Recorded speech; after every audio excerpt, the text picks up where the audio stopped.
I'm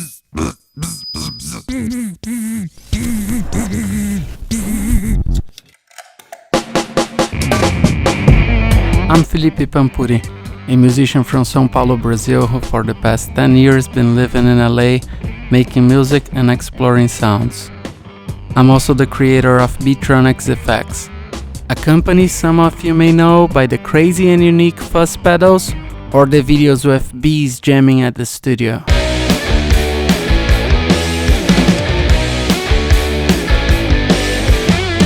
Today I'm gonna take you guys to visit some of my friends' studios so we can check out what they have on their pedal collections.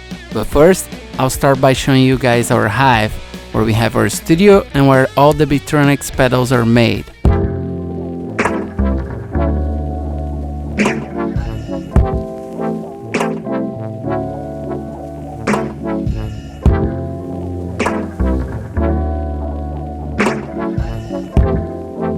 Okay, so right behind our studio we have the actual Hive where we make the pedals and where the bees work.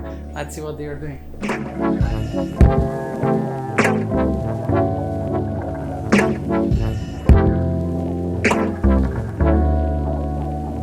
On our first stop, we're gonna go visit my friend Joe Barresi.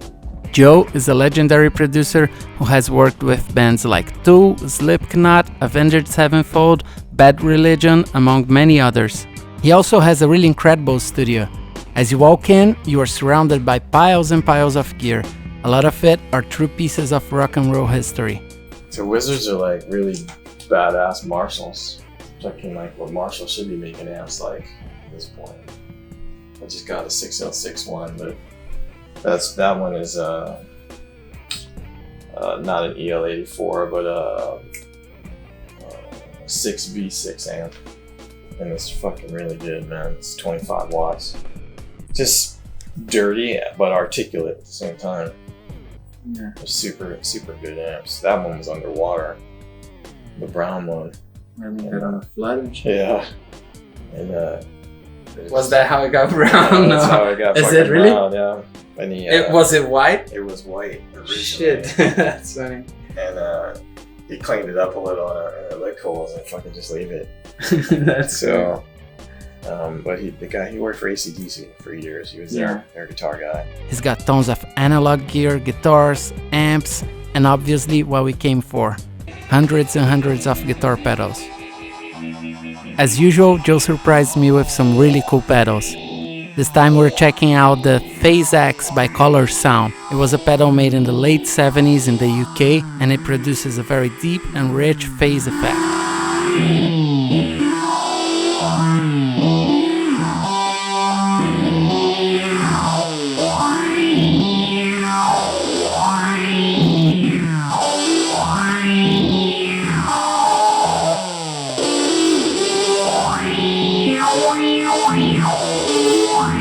The very cool thing about the swarm is when you add a modulation after it. It will take a little bit of the harshness of the fuzz and make things really interesting.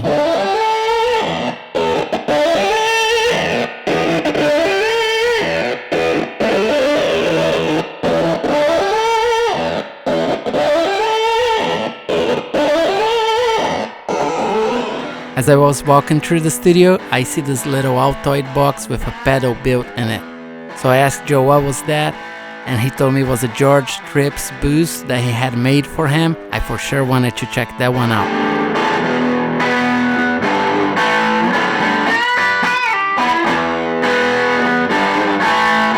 Still in that phase territory, Joe pulls out this really cool COLORSOUND DOPPLATONE.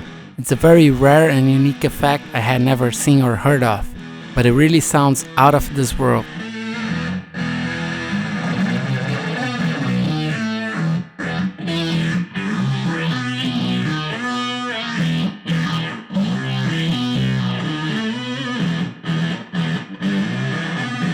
Another cool finding was the AFTERNEATH by Earthquaker Devices, a pedal that I had seen online but I had never played one. This pedal produces a reverb sound like no other.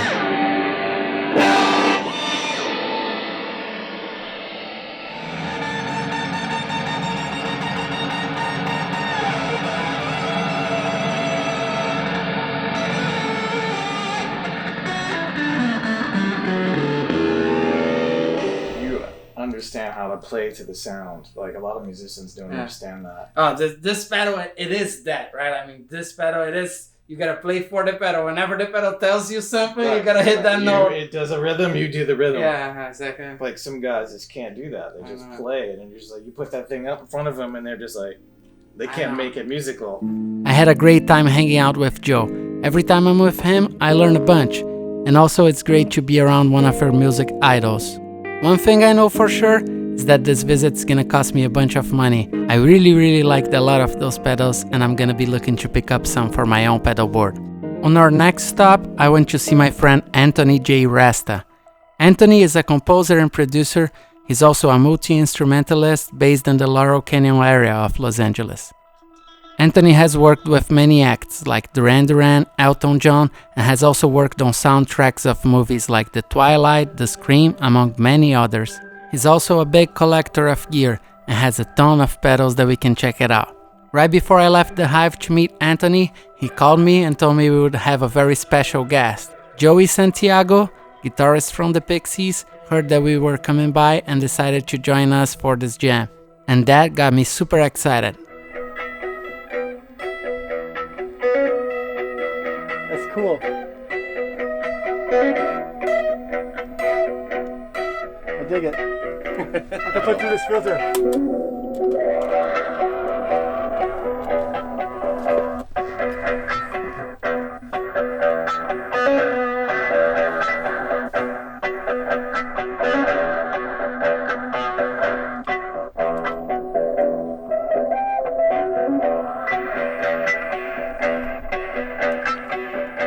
As you come in on Anthony's studio, you'll find a lot of old and cool vintage synths. And this is from Russia. This is a Polyvox. It's kind of like a mini moog vibe. It's got a really cool growl to it. And I've got a lot of like circuit bent stuff. I don't know where they all are. It's like circuit bent, like stuff like this. Yeah. Casios with patch bays. You plug them in. They do all kinds of unpredictable, weird things. Really That's cool, man. Yeah, here's another one. This is a drum machine from the 80s. Alright. That I had circuit bent. It's like a Yamaha, and you can sync it up and play beats and stuff, but it does crazy like 9 Inch Nails type stuff. Sick. Like, it's just wild. He also got a bunch of guitars. Each one is on a different tuning, and pedals are literally everywhere. A cool finding was this little one-known thing, which was a kit that a friend of Anthony's put together. Somewhat of a sampling hole that does all this kind of crazy noises. I cannot really describe it, you just gotta hear it. What is that thing? I have no idea.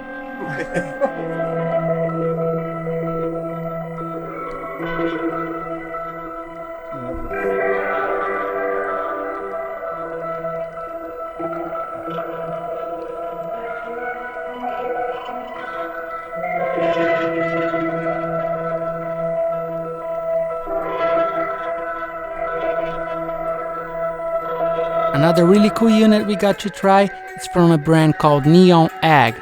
It's called the Planetarium. It is a stereo reverb, chorus, and echo that then runs into a compressor with external sidechain. This thing really looks and sounds like it came from another world. That's why it's called the Planetarium.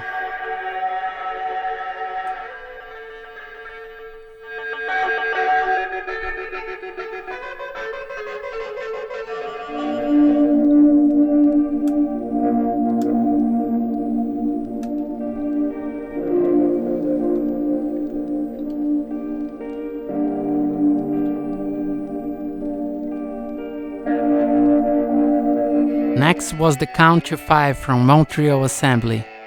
This delay and sampler pedal has 3 main modes which allow for pitch delays, random sampling, and layered looping.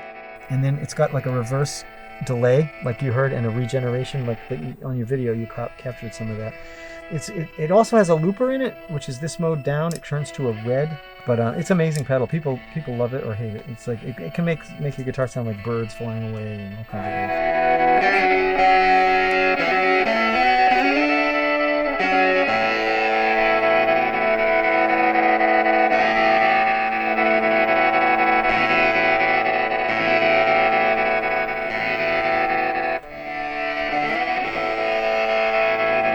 This is the interval.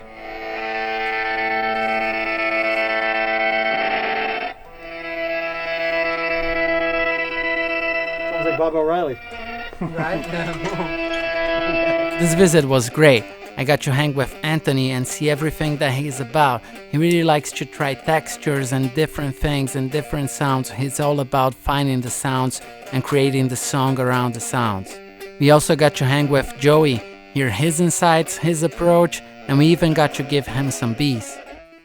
What I use is just tremolo, delays, and not much boutique stuff. Yeah. I got a Swart. Swart makes Space Tone is the coolest amp. yeah, the Space Tone, and also their overdrive pedal's really cool. Not overdrive, a boost pedal. It's really good. Our next visit had to happen online. What's happening, man? Everything good? Yeah, everything great, man. How are you? I called my friend Tim Lefebvre. He's a bass player who has played on literally some of my favorite records. By that I mean, he played on Black Star from David Bowie.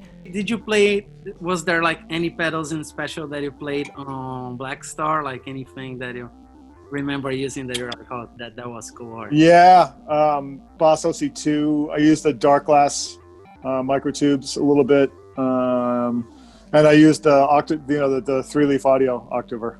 But other than that, it was a lot of clean. I used my Yamaha EM80 amp on the thing, so like that helped get some weird sounds. He played with Sting, Empire of the Sun, Nowhere, like really a lot of people that I really like, and I'm a big fan of him and his style of playing. He also loves pedals and effects, and he's always going in for different sounds. He even got his own signature pedal with 3-leaf audio. A while back when he came to see us at the Hive, I gave him a WHOCTAHELL, and now it was really cool to hear him playing it. Tim combined the WHOCTAHELL with a ROTOVIBE and the Red Panda Tensor. The Tensor is some kind of crazy looper where you can stretch, rewind, and do all kinds of crazy things with it. Just hear what he did.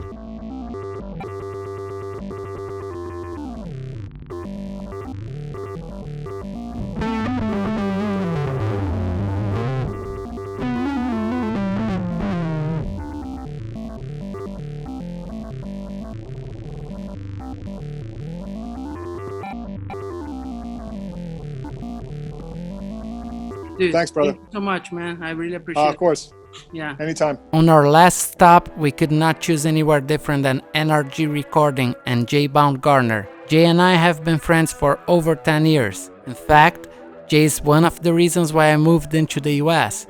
He signed my band many years ago, and then ever since we have worked on many records together. JB is an incredible producer and mixer. He has worked with acts like Papa Roach, Evanescence, Bush, among many others. He's also the owner of NRG Recording, which is pretty much a temple for music recording in the Los Angeles scene. Not to mention, my brother Daniel, who also founded Beetronics with me, is the head sound engineer for the studio. So when I'm there, I truly feel like home. So here's the guitar closet. There's some of the guitars from the studio. I'll show you guys the ones I most use and most love, and you know. So start with my favorite. Where is it? Junior double cut. I think it's a 68. This thing's beautiful. It sounds incredible. Was used on pretty much every record you see on the wall, so it's pretty sick. Which I really like. There's some nice PRSs. I remember we got this PRSs when we were tracking my band's, I think, second record or first record. And PRS, and then these guitars, and that's beautiful. I remember these solved a big problem back in the day whenever we were tracking, you know, stuff that was tuned down. Like these guitars held up the tuning so well that they got used a lot. And this is probably my favorite piece of gear out of the instruments. It's a 59 P-Bass that just sounds unbelievable. It resonates so well, it's light, it just feels great. It's pretty much on literally every record that was tracked here. People, in some track at least, use this bass, so this thing's nice. So this is the famous amp hallway here. We get a bunch of stuff. I'm attached actually to a lot of these amps. Back in the day, I don't know, maybe 8 years ago or 10 years ago. Me and Jay went on an amp hunt. Like, so for a while we were buying a bunch of amps, and Jay gave me the opportunity to actually say, just pick some stuff and we'll find some really cool ones. Like this is especially a OR120. It was pretty cool. Me and Jay went to this guy's house and we went to buy, he had 2 OR120s and it was maybe like an hour and a half away from here. So we drove there, we get to the guy's house and we couldn't make a deal with the guy, right? And we were left there super bummed out because we didn't buy the amp. On the way back, I'm on my phone looking for one, and then I found this one in a store in San Francisco. So we called them while we were driving back, and I was like, dude, what's up with this amp? And they said, oh, dude, it's super cool.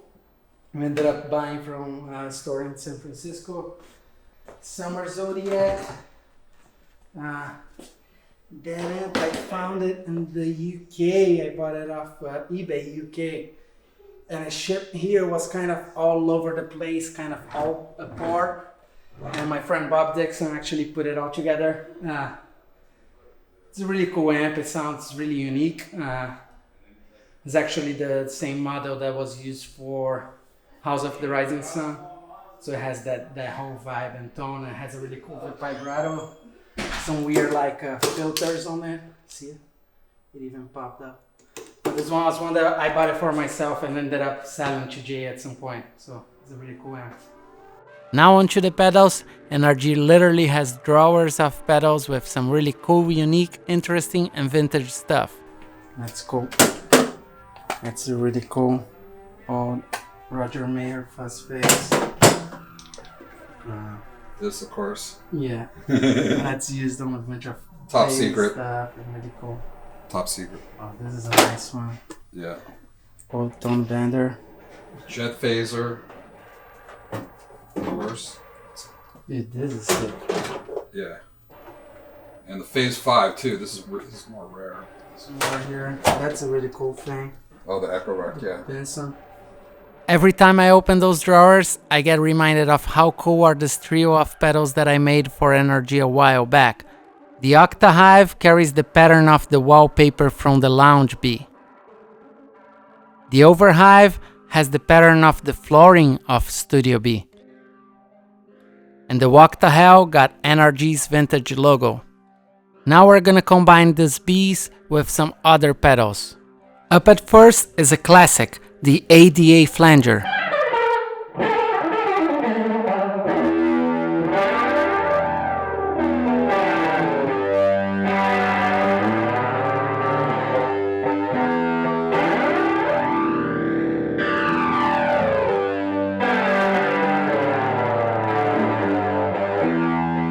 Next, we got this vintage Boss pedal. It's called the Chorus Ensemble. It is a bucket brigade chorus and vibrato that has a really, really warm sound.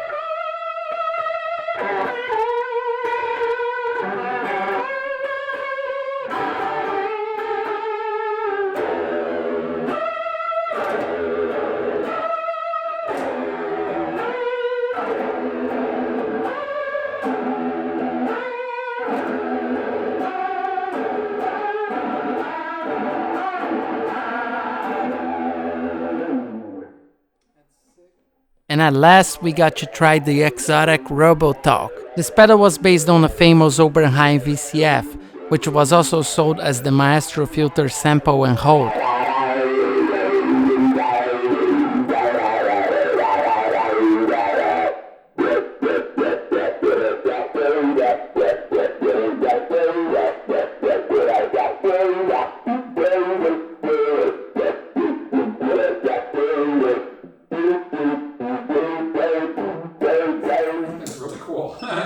Today, I got to go around and see some of my friends, hang at their studios, show you guys some of their gears, their guitars, amps, pedals.